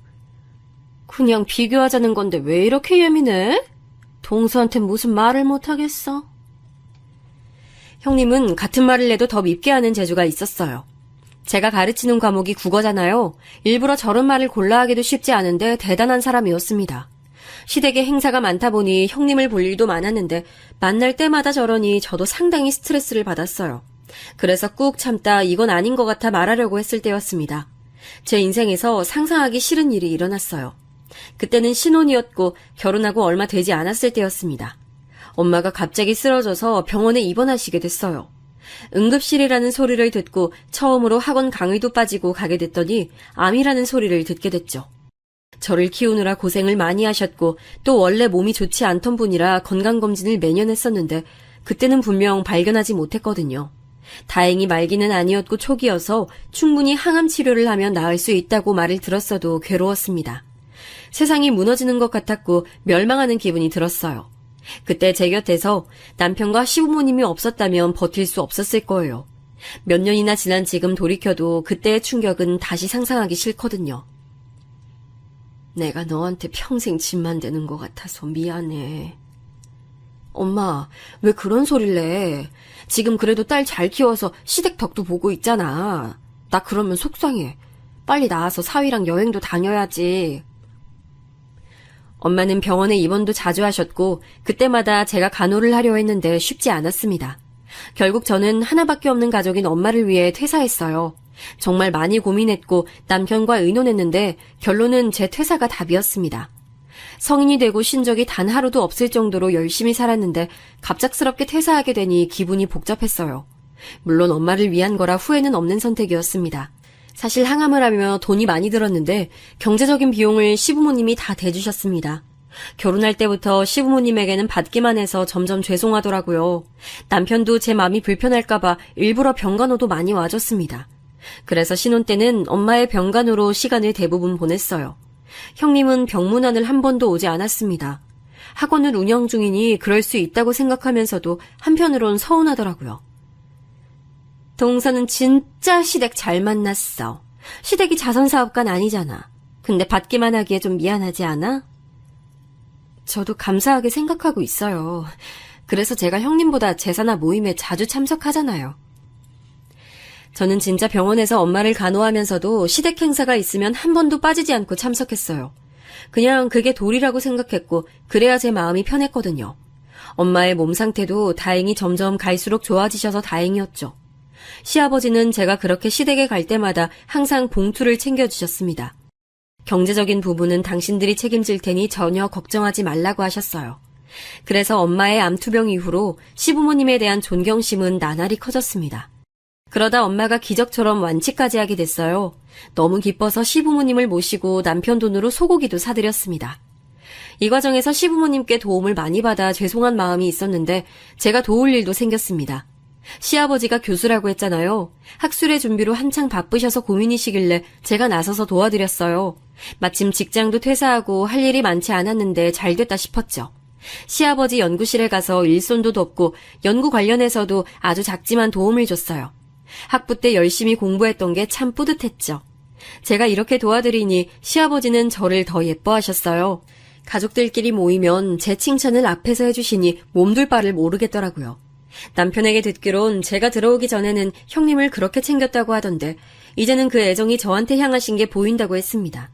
그래서 형님이 제 얼굴을 볼 때마다 시비를 은근히 걸더라고요. 원래도 허영심이 많고 질투가 많은 사람인 건 알았지만 제가 시부모님의 걱정과 사랑을 받으니 보기 싫었을 거예요. 아예 이해가 가지 않는 사항은 아니었어요. 남편 말론 형님이 운영하는 그 피아노 학원도 시아버지가 차려준 거라고 하더라고요. 확실히 시부모님은 며느리들에게 한없이 베푸는 분들이셨죠. 동서 병원비 진짜 아버님이 다 내주셨잖아. 너무 복받았어. 남자 잘 만나는 것도 복인데 동서는 좀 특별히 복받았어. 형님, 몇 번을 얘기하시는 거예요. 그래서 저도 노력하잖아요. 자격지심 때문에 저한테 그러시는 거예요? 그만해주세요. 아유, 너희 왜 그러니? 그래, 내가 원해서 그런 건데 왜 그걸 당사자한테 그래? 그러지 마라. 둘 다 맛있는 거 먹고 기분 풀어. 그러다 본격적으로 형님과 사이가 틀어진 계기가 있는데 그건 바로 제가 임신하고 난 뒤였습니다. 형님과 아주버님은 외동으로 아들 한 명을 낳아 키우고 있었어요. 그런데 제가 옆에서 본 결과 형님은 그 아이를 가지기까지 참 힘들어 보였습니다. 저도 그때 엄마 병간호를 할 때라 자세히는 몰랐는데 아이가 쉽게 생기지 않았다는 것은 알고 있었어요. 남편이 저한테 말해준 것을 들어봐도 자연으로 아이가 안 생겨서 시험관으로 아이를 가졌다고 했거든요. 시험관을 하기 전에 용하다는 점집도 몇 번이나 찾아갔던 것도 알고 있었어요. 검사도 많이 받았는데 형님에게 문제가 있어 임신이 되지 않는다고 했었거든요. 그래서 아주버님하고 둘이 고생이 많았다고 합니다. 그런데 그런 것을 앞에서 티내면 실례니까 당연히 형님 앞에서 아는 척은 하지 않았습니다. 결혼한 지 꽤 됐는데 아이가 없어서 어느 정도 눈치는 챘는데 그래도 한 번도 아이 얘기를 꺼낸 적이 없었죠. 아무리 형님이 얄미워도 저는 사람 간의 선은 지키고 싶었어요. 그런데 그런 형님과는 달리 우리 부부는 비교적 쉽게 아이가 찾아왔거든요. 제가 신혼 때 엄마 병간호를 하느라 정신이 없어서 그 기간은 넘겼습니다. 엄마가 건강이 괜찮아지고 남편하고 상의호 아기를 가졌는데 바로 아기가 생겼어요. 저도 남편도 아이에 대한 욕망이 있어서 만약에 생기지 않으면 형님처럼 도움을 받으려고 했었거든요. 그런데 바로 생기니 우리 부부는 너무 기뻤습니다. 친정엄마도 매우 기뻐하셨고 시부모님도 너무 좋아하셨어요. 아주버님도 동생 부부는 고생을 안 해도 된다니까 좋아하셨죠. 딱 한 명만, 형님만 빼고 우리 아이를 반갑게 맞아주셨습니다. 동서, 원래 임신은 초기가 가장 중요한 거 알아? 유산할 수도 있으니까 조심해. 아, 감사해요, 형님. 안 그래도 요즘 몸 관리 열심히 하고 있어요. 그래, 이거 내가 먹는 율무차거든? 한번 먹어봐. 맛있더라. 그러다 율무차 사건이 터졌습니다. 저는 형님이 제 임신 소식에 떨떠름한 반응을 보여서 그냥 그러려니 했거든요. 하나하나 상대하면 저만 힘드니까 저런 반응쯤이야 무시가 가능했어요. 그런데 어느 날 제사여서 다 같이 모였는데 형님이 저를 따로 부르더라고요. 그러면서 가방에서 율무차를 꺼내더니 제게 건넸습니다. 저는 사실 그때까지 율무차가 임산부에게 좋지 않다는 것은 전혀 몰랐어요. 형님이 선물로 준 거니까 그냥 같이 엄마가 되는 처지에 서로 잘 지내려나 보다 생각했죠. 그런데 제가 그걸 가지고 집에 와서 식탁 위에 두었더니 남편이 소스라치게 놀라더라고요. 율무차를 어디서 났냐고 물어보길래 형님이 줬다고 하니까 남편 표정이 매우 안 좋았습니다. 설마 형님이 일부러 그랬을까? 아무리 성격이 이상해도 그런 나쁜 의도로 그랬을까? 그건 나도 모르겠어. 아니, 그런데 임신하려고 병원까지 다닌 사람이 저걸 몰랐을 리가 있나? 아, 너무 실망이다. 남편은 저보다 더 화를 많이 냈어요. 저는 속으로 기분이 매우 안 좋았는데 이걸 티내면 괜히 좋은 의도를 망칠 수도 있다고 생각하고 넘기게 됐습니다. 그런데 형님이 다음 명절인 추석 때 만났더니 먼저 말을 꺼냈어요. 동서, 율무차 잘 마시고 있어?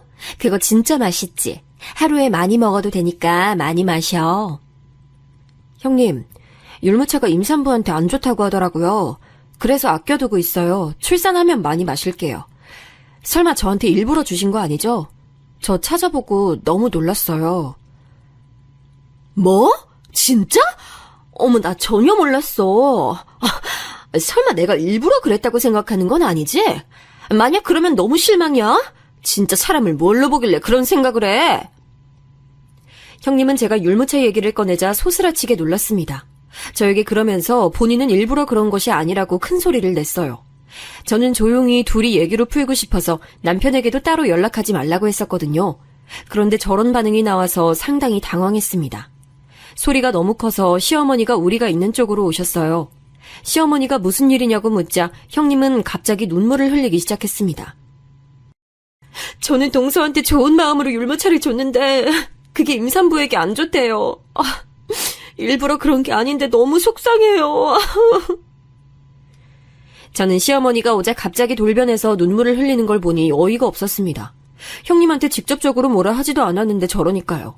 시어머니는 원래 차분한 분이라 오해가 있을 수도 있다며 형님을 달래주셨어요. 그러면서 이런 건 서로 대화로 풀어야 한다며 둘이 얘기하라고 하시더라고요. 하지만 전 형님과 대화하고 싶은 마음이 들지 않았습니다. 형님은 도둑이 제발 저리는 것처럼 저에게 억울하다는 말만 계속하더라고요. 시아버지가 첫 손주라고 많이 예뻐하시고 지원을 많이 해주셨는데 그게 이제 우리 아이도 받을 생각을 하니까 질투가 났던 것 같아요. 그렇게 힘들게 아이를 가졌는데 저는 비교적 쉽게 아이를 가졌으니 거기에 대한 질투도 맞고요. 저랑 성격 자체가 상성이 맞지 않았는데 그게 모이고 모여서 터진 기분이었습니다. 저도 사회생활을 해본 사람이니 이런 사람하고는 애초에 엮이지 않아야 한다는 사실을 알고 있어요. 그래서 그 뒤로는 그냥 제가 피했습니다. 정면 승부도 중요하지만 저는 임신까지 했는데 굳이 분란을 만들고 싶지 않았어요. 그래서 형님은 제가 피했고 태교에 집중했습니다. 그리고 유사는 무슨 아무런 걱정 없이 아들이 세상에 태어났습니다. 남편과 저는 아이가 주는 기쁨에 한동안 정신 차릴 수가 없었어요. 시부모님은 형님에게 조리원과 모든 출산용품을 다 지원해 주셨거든요. 그래서 제게도 똑같이 고급 조리원도 보내주시고 비싼 유모차도 사주셨어요. 도우미 이모도 2명이나 불러주셨고 최대한 저를 배려해 주셨어요. 주위를 아무리 둘러봐도 저 같은 며느리는 없더라고요. 어릴 때 힘들게 살았던 것을 보상을 받는 것처럼 느껴졌습니다. 남편과 저는 배울 만큼 배운 사람들이고 또 직업이 둘 다 강사잖아요. 그래서 아이 교육에 대해 많은 얘기를 나눴어요. 그런데 공통된 의견은 너무 부담을 주지 말자는 것이었습니다. 학생들을 가르치며 느낀 건데 너무 집에서 부담을 주면 아이들이 하기 싫어하더라고요. 그래서 최대한 아이가 필요할 때 지원해주자고 생각했습니다. 반면 형님은 우리 부부와 의견이 달랐어요. 제사나 명절 때 모이면 시조카는 항상 학습지를 풀고 있었습니다. 굳이 시댁까지 왔는데 놀지도 못하고 공부하는 아이가 안쓰러웠어요. 하지만 그건 형님과 아주버님의 교육권이니 제가 뭐라 할 게 아니었죠. 하지만 조카는 공부하기가 싫었나 보더라고요. 어찌 보면 당연한 결과였어요. 그래서 우리 아들하고 같이 노는 것을 더 좋아하는 조카를 보며 안쓰러웠습니다. 형님은 그럴 때마다 조카를 방으로 데려가서 학습지를 풀게 했는데 마음이 씁쓸했어요. 그래서 제가 잠시 조카와 친해질 겸 학습지 푸는 것을 옆에서 봤는데 솔직한 심정으로 말하자면 조카의 국어 실력은 아주 좋지 않았습니다. 맞춤법도 제대로 몰랐고 띄어쓰기도 다 틀리더라고요. 물론 그렇다고 그걸 조카나 형님에게 티를 내진 않았습니다. 칭찬은 고래도 춤추게 하잖아요. 옆에서 조카 보고 똑똑하다고 칭찬만 했어요. 그러다 사건이 하나 터지게 됐어요. 시어머니가 취미로 피아노를 시작하셔서 그랜드 피아노를 하나 거실에 두게 됐습니다. 형님은 본인이 피아노 학원 원장이니까 얼마나 신났겠어요. 시부모님의 사랑을 빼앗겼다고 생각하던 형님이니 시어머니의 취미 피아노는 아주 큰 경사였을 거예요. 역시나 시어머니 옆에 딱 붙어서 건반 하나하나 다 알려주더라고요. 보기 싫은 광경은 아니었습니다. 오히려 저는 그런 식으로 형님의 스트레스가 풀리고 열등감이 사라지면 환영이었어요. 형님이 옆에서 그렇게 봐주니까 시어머니도 기분 좋아 보이셨어요. 이렇게 좋은 분위기가 지속된다면 얼마나 좋을까 생각했습니다. 그런데 형님은 역시 또 제 심기를 건드렸어요. 우리 아들이 그때 막 말문이 트이고 호기심이 샘솟는 시기였습니다. 시댁에 가면 이것저것 건드리며 이게 뭐야? 왜? 물음을 끊임없이 던지던 때였어요. 시아버지 서재에 들어가서 책을 다 끄집어내기도 했었죠. 물론 그럴 때마다 시아버지는 흐뭇하게 웃으시며 아들을 봐주셨어요. 아들이 그렇게 시댁을 활보하다 피아노가 신기했는지 흥미를 보이더라고요. 시어머니가 웃으며 아들을 피아노 위에 앉혀주었더니 혼자 건반을 치기 시작했습니다. 물론 엄마인 제가 봐도 실력은 전혀 없었어요. 초등학교도 들어가지 않은 아이가 뭘 알겠어요. 그냥 혼자 누르면 소리가 나니까 신기해서 눌러보는 수준이었죠. 그래도 저는 엄마니까 옆에서 우리 아들이 잘한다고 계속 칭찬해줬습니다. 이러다 실제로 관심이 생길 수도 있으니까요. 그런데 언제 제 옆으로 왔는지 형님이 비아냥대기 시작했어요. 어머, 준영이는 진짜 재능이 없어도 너무 없다. 동서, 준영이는 진짜 예체능적으로는 전혀 재능이 없네. 꿈도 꾸면 안 될 것 같아. 우리 동민이는 벌써 악보도 볼 수 있어. 원래 이런 쪽으론 타고나는 게 진짜 중요하거든. 형님, 동민이가 잘난 건 너무 축하할 일인데 우리 준영이한테 그러지 마세요. 아직 초등학교도 입학하지 않았잖아요. 원래 천재는 그때부터 알아보는 거 몰라? 특히 예체능은 떡잎부터 달라. 너무 고깝게 듣지는 마. 내가 원장이라 많은 애들을 봐서 경우를 많이 하니까 그래. 형님, 저도 이런 말까지 안 하려고 했는데요. 동민이도 국어 진짜 못하더라고요. 집에서 책을 많이 읽어주세요. 미리 대비해야죠. 뭐? 아니, 어떻게 동서는 내가 한마디를 하면 그냥 넘어가는 법이 없어? 가는 말이 고와야 오는 말이 곱다는 속담이 한국에 있어요. 형님이 먼저 저한테 예쁘게 말해주시면 안 될까요? 저도 웬만하면 좋게 넘어가는 성격인데 전날은 참을 수가 없었어요. 그래서 형님과 진지하게 결혼하고 처음으로 다투게 됐습니다. 이제까진 제가 무시하거나 최대한 좋게 말했는데 이땐 안 되겠더라고요. 계속 참다간 우리 아들한테까지 피해가 갈까봐 두렵기도 했습니다. 그래서 형님한테 대놓고 들이박으니 형님이 약간 당황하더라고요. 원래 누울 자리를 보고 뻗는다고 하잖아요. 형님이 딱 그런 경우였어요. 그래도 시부모님이 워낙 잘해주시고 또 남편이 저에게 잘하니 저 정도에서 그쳤습니다. 서로 서먹한 사이로 지냈는데 나름 그것도 괜찮더라고요. 어색하니까 형님이 저에게 예전처럼 말을 거는 경우도 적었습니다. 그렇게 저는 최대한 아이와 남편에게 집중하고 살고 있었는데 어느 날 너무 갑작스러운 사건이 발생했어요. 남편에게 전화가 와서 빨리 당장 병원에 오라는 소식을 들었습니다. 무슨 일이냐 모르니 남편이 울면서 시어머니가 교통사고를 당했다고 울먹였어요. 그 소리를 듣고 바로 아들을 데리고 병원으로 달려갔습니다. 심장이 너무 쿵쾅거리고 손이 떨렸어요. 귀도 잘 들리지 않는 기분이 들었습니다. 멍하니 벌벌 떠니 옆에서 아들이 의아해하더라고요. 택시기사님도 괜찮을 거라고 말하며 심호흡하라고 할 정도로 저는 제정신이 아니었습니다. 그렇게 병원에 가서 응급실로 갔더니 이미 다 모여 있었어요.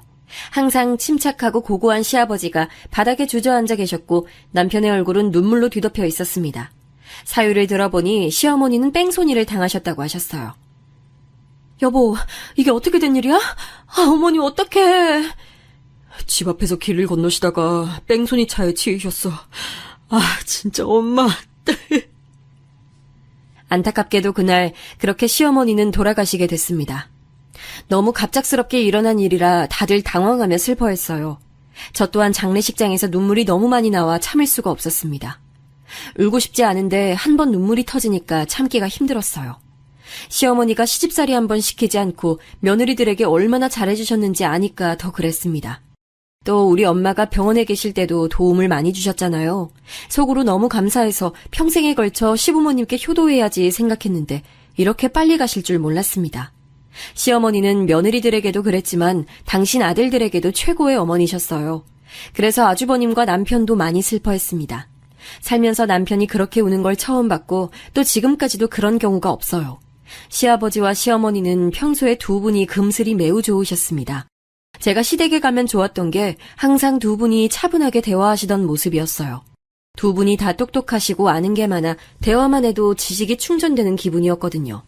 시아버지가 얼마나 시어머니를 사랑하는지 이미 알고 있던 저는 시아버지를 보고 인간 대 인간으로 안쓰러운 마음이 들었습니다. 장례식이 끝나고 장지에 갔는데 거기서 저는 오열하고 말았어요. 남편과 둘이 끌어안고 엉엉 울고 시아버지도 무너져서 가족들이 다 슬퍼했습니다. 허망하게 시어머니를 보내고 나서 그 이후도 참 힘들었어요. 시어머니가 교수셔서 대학에서 처리할 일도 많았습니다. 워낙 인품이 좋으신 분이라 장례식장에도 발걸음이 끊이지 않았죠. 그렇게 서류 정리를 하는데 할 게 생각보다 많더라고요.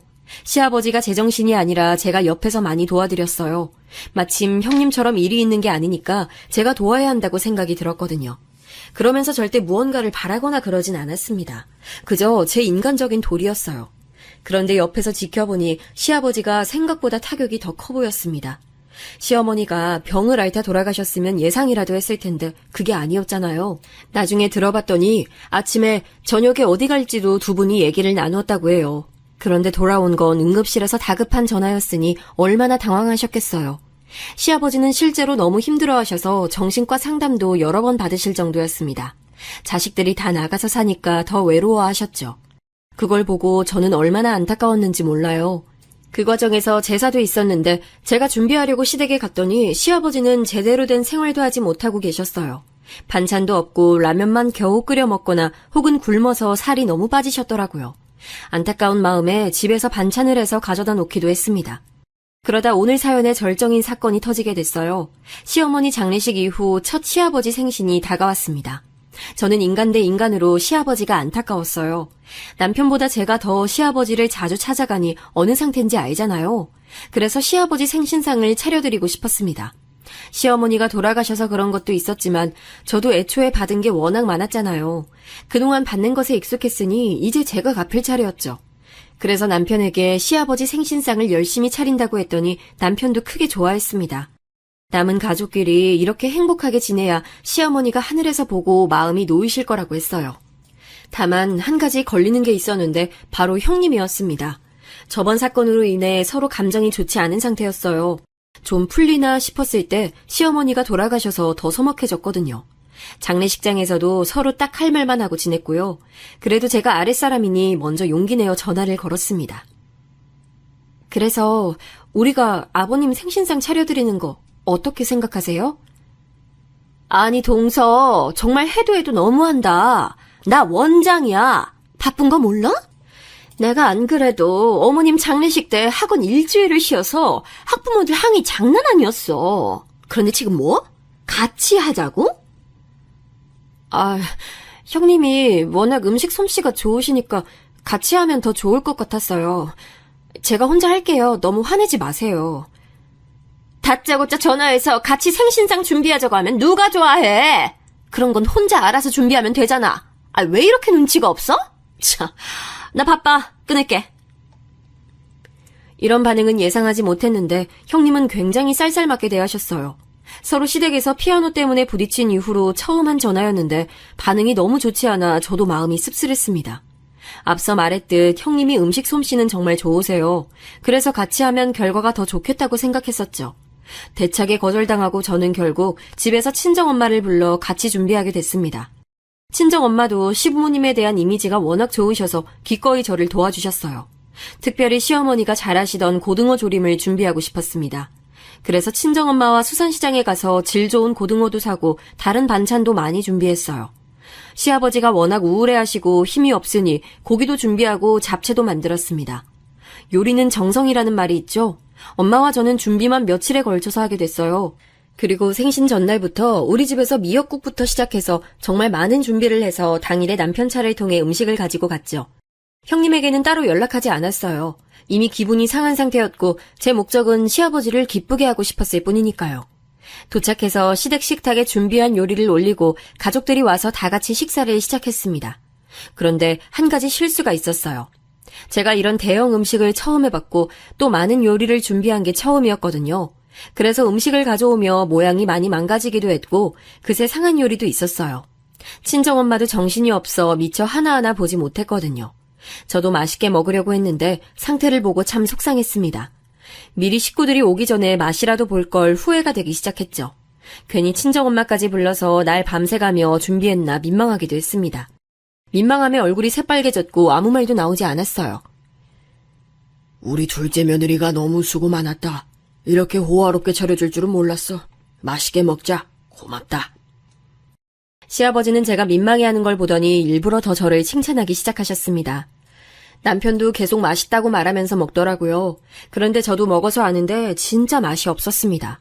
제가 요리 실력이 부족한 것이 맞았어요. 또 요리는 엄마가 도와주셔서 끝내긴 했는데 차에 싣고 오면 많이 망가졌거든요. 민망함에 고개도 못 들고 있었는데 다행히 시아버지가 아무렇지 않게 드셔서 감사했습니다. 눈물이 나올 것 같은 것을 꾹 참고 식사하는데 형님이 갑자기 고등어 조림을 한 입 먹더니 그대로 그걸 뱉었어요. 아우, 동서 이게 뭐야? 아우, 상한 것 같은데? 아, 죄송해요. 보관을 잘못했더니 음식이 조금 상했나 봐요. 아, 다른 거 드세요. 아, 이럴 줄 알았으면 내가 좀 도와줄 걸 그랬다. 난 이 정도로 동서가 요리 못할 줄은 몰랐거든. 걔가 만들어도 이것보단 잘 만들겠어. 형님의 말에 저는 너무 부끄러워졌습니다. 무례함에 화가 나기도 했는데 식탁에 하필 우리 아들도 같이 있었거든요. 남편이 형님 말을 듣고 대신 싸우는 게 귀로는 들렸는데 너무 민망해서 화장실로 갔습니다. 죄송해요. 제가 다음부턴 더 노력할게요. 다들 너무 화내지 마시고 식사 마저 하세요. 아니면 뭐 배달이라도 시킬까요? 됐다. 네가 얼마나 고생했는데 뭘 시켜. 그냥 먹으면 되는 걸 이 분위기로 만들어? 지금 이게 뭐 하는 짓이야? 시아버지는 조용히 형님을 향해 말씀하셨어요. 네 학원 당장 내일 빼라. 그 학원 건물주가 나야. 학원 차려준 것도 나잖아. 뻔히 둘째 며느리가 고생한 게 보이는데 어떻게 그래? 인성이 그래서 되겠니? 아버님, 너무 갑작스러워요. 아니, 전 그냥 안타까워서 그렇게 말한 거예요. 죄송해요. 네가 사과할 사람은 내가 아니고 둘째 며느리 아니니? 동서, 내가 미안해. 일부러 그런 건 아니고 장난이었어. 알지? 응? 사실 저는 그때 너무 민망하고 화도 나고 속상해서 아무 말을 하지 못했어요. 다행히 남편이 나서서 됐다고 서로 그냥 얼굴 보고 살지 말자고 대신 말을 해줬습니다. 시아버지는 실제로 형님의 학원 자리를 뺐다고 하더라고요. 넉넉한 집이라는 것은 이미 알고 있었는데 그 정도인 줄은 몰랐던 저는 당황했습니다. 하지만 남편이 그냥 가만히 있으라고 하더라고요. 동서가 아버님께 다시 말해봐. 내가 일부러 그런 거 아니잖아. 응? 채수씨, 아내가 많이 반성하고 있더라고요. 내가 대신 사과할게요. 아주버님과 형님은 그 이후로 저를 끈질기게 찾아왔어요. 그때는 저도 정신을 차려서 제대로 말을 했습니다. 이번 경우만 그런 게 아니고 예전부터 형님이 저를 대하는 태도가 상당히 불쾌했어요. 그냥 우리 이렇게 얼굴 보고 살지 않는 게 서로에게 좋은 것 같아요. 제가 단호하게 말하고 연락을 차단했더니 이제는 소식도 모르고 살고 있습니다. 시아버지는 그 이후로 정말 칼같이 형님에게 모든 지원을 끊으셨어요. 워낙 며느리들에게 베풀던 분이라 저렇게 단호할 줄은 몰랐거든요. 대신 저한테 2배로 잘해주고 계십니다. 시어머니가 돌아가셔서 외로우시니까 제가 아들을 데리고 많이 찾아뵙거든요. 그럴 때마다 어찌나 고맙다고 하는지 오히려 민망합니다. 저도 받은 게 워낙 많으니 저절로 그렇게 행동이 나오더라고요. 그래서 지금은 남편하고 사이도 오히려 신혼 때보다 더 좋고 시아버지를 모시고 우리끼리 여행도 다니며 행복하게 살고 있습니다. 시아버지가 제 강사 경력이 아깝다고 학원도 열어주셔서 지금은 저도 원장으로 일하고 있고요. 살면서 지금이 가장 행복하게 느껴져요. 앞으로도 친정엄마와 시아버지를 모시고 행복하게 지내려고 해요. 여러분, 제 사연은 여기까지입니다. 다들 들어주셔서 감사합니다.